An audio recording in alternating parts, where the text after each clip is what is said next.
There's a question, if a monk is not allowed to touch money, what happens to the money that people pay for retreats? Anyone?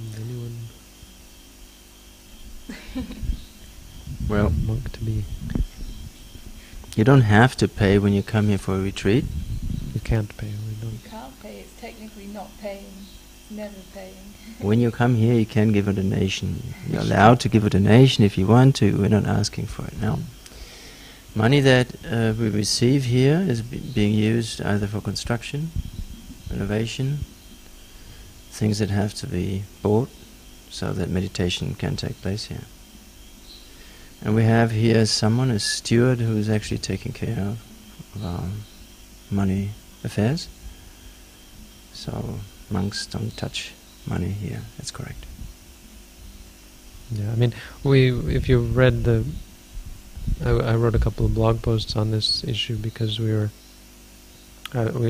having difficulty with the idea of continuing to run a meditation center, and it's really most monks don't run meditation centers. The majority will have a monastic center, a monastery, and most of the residents will be monks, and they will just go off and do their own thing. But here we're trying to move things a little bit more globally and more universally available. So running a meditation center and allowing people to come for a week or a month and then leave, it creates some difficulty. You need to have extra food for the meditators. You need to have water and facilities, because sometimes they will fly from another country and they've only got just enough time to do the course. So you can't expect them to prepare or to develop and to fit in with the monastic lifestyle. You can't expect them to go on alms round and so on. You can't. I mean, they don't have the time to study and to ordain and so on. So you have to have a room ready for them, food ready for them, and everything available for them to allow them the time to develop. And that takes resources. The resources can't come naturally, where you just receive whatever food that is available from the local community. So the use of money really makes that possible. Without any money in the monastery, it would. It's just a timing thing, really, right? Because we have the patience, we can bring water up from the river, and we can live with whatever clothes, whatever food that we have. We can go hungry or not eat for one day or so on, and our practice will recover in the next days. But for the meditators coming, for the meditation center, we need things when they're needed to make a meditator's practice really really fruitful. They have to have the resources on hand when they arrive. So money is kind of the simplest answer to that problem.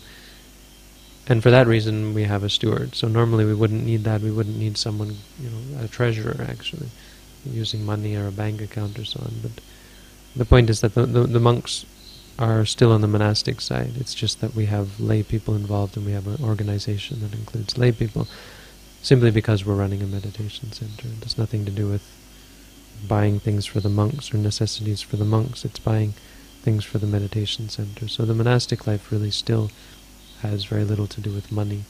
I mean, we don't need... It's not like the donations that come are for the purpose of buying stuff for the monks. Not directly, anyway. I mean, obviously, things that the monks use to teach and so on, and things to allow the monks the ability to teach. These can be paid for. But there are lay people involved, and the reason there are lay people involved is basically because we're running a meditation center. So we have one layman who's our official treasurer, and he looks after receiving and using donations that arrive. So go explain that again. I was just saying that it's actually part of the Buddhist ideals to not ask for a payment for meditation, for any teachings, that actually they work on dana, on donation, which is how much you want to give, not some set amount of money.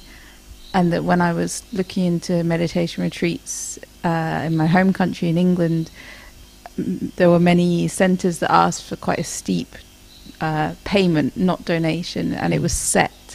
And these places actually, when I looked into them, turned out to be not really in line with Buddhist ideals, and not really somewhere I would recommend. So if someone's asking you for a payment, I would be slightly suspicious. Mm-hmm. Well, and so what I was saying is that we're actually trying to go one step further, and because the understanding that I have of a donation is that it's from someone who wants to give. That person has the intention to give, and it may be because they want to give up.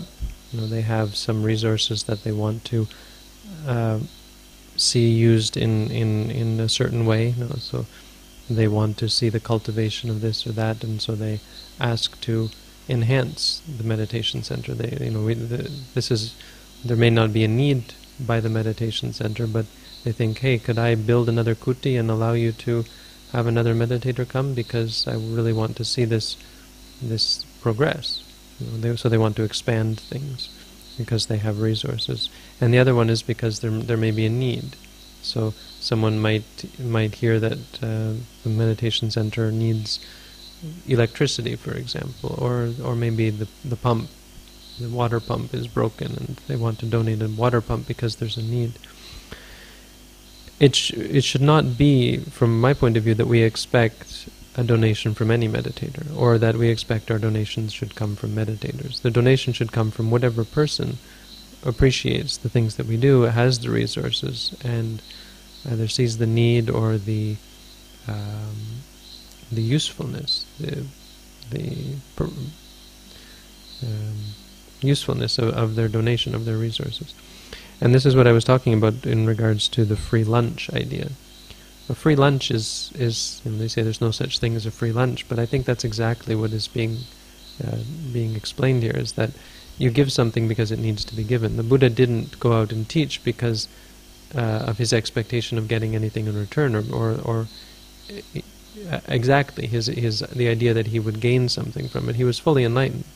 He had no need for merit. He had no need for good karma. He had no need for anything, and wouldn't gain anything from it because he was already where he needed to be. And yet he still taught. So this was his giving of free lunch to people, giving people free teachings, because there was a need, because there was a benefit, and because there was the invitation and the request. And I think that's really what we're doing here. So the people who would give to the Buddha, the point would be that they were giving because there was the need. The Buddha needed the food to continue teaching, or you could even say needed the food to survive. And this is how people do it with Buddhist monks. They may have their ideas of what they're going to get in return, but ultimately it comes down to the fact that the monk needs food to continue. The people need teachings to practice. And so you give according to the need. You don't give according to the reciprocity of expecting something in return, or even expecting that person will pay it forward. So I was looking at these three models. One is where you expect something in return. Two is you expect the person to continue the giving, so you expect them to give something to someone else, the pay it forward idea. And three is that you don't expect anything at all. You give because there's a need, because there's a request, or even just because there's a benefit to be gained, or there's beneficence, there's a benefit to be accrued by the gift for the person who receives it. And I think this is really how it goes. So if anyone wants to give a donation to our organization, they're of course welcome to. I mean, that whatever the donation is, if it's an object, then we'll use it for the purpose that it was intended. If it's a monetary donation, then the treasurer and the lay organization will take it and will use it to pay for, as Yessa said, construction, and we'll use it to pay for maybe juice for the meditators, or oats, or whatever things are necessary. But it really should be on an intention basis. So to relate this back to your question, really the point is that if we have resources, if there is money, then it will be used by the lay people, and if there's a need, then the monks will request this or that from the lay people, and the lay people will use the money to acquire that. If there is no money, then what is the answer? The answer is that we stop. We stop doing what we're doing. If we have no money, then we go back to our alms round, and we just have no meditators come. But when money comes, it is, I always kind of really answer that. It's used by the meditator, by the lay people, but mostly, as I said, for the meditation center. Okay, so actually quite a comprehensive and answer to many questions that weren't even asked. But all in all, in regards to money and resources. Miriam also mentioned that where she is in Mexico, the places are asking for payment. And I just say, if places are asking for a set payment, to maybe research more and try to find somewhere that isn't asking for a set payment, because if somewhere is really in line with Buddhism, then they're not going to ask you for a set payment. I mean, in my experience, the same.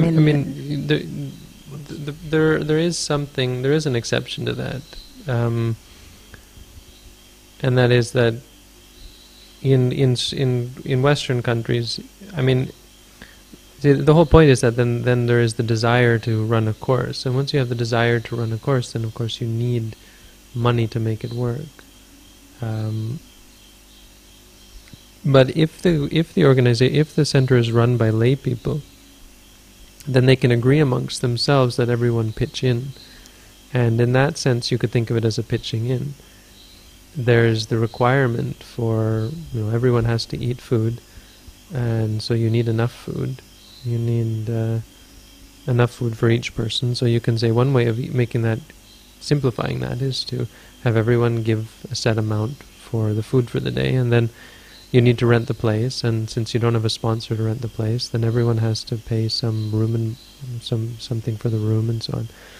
And often that's what the payment is for, that it's just because of exorbitant, they find a resort or something and do a meditation course, and you're paying resort prices, not to the organization, but because everyone has to pitch in. And you might be paying a little bit to the organization for their clerical work and even for salaries for certain people and so on. And so then it really depends on what are the intentions of the people, because there are pretty serious expenses. I mean, even we have expenses. So our model is this way because we are, because we have that one extra element of not really caring. If we don't have enough money, we'll just shut down. So we're not really doing it out of desire. We're doing it because there are people who want to come and people who are supporting. It's because the people are donating money that we are continuing doing what we're doing. That's how I put it out there. It was like, if it comes down to it, then we'll just have to stop what we do, and we'll go back to just running a monastery and not a meditation center. So you might say that it's missing that element, but I think you could come up with some situation where it was just we all want to practice meditation, and so we all have to pitch in as lay people.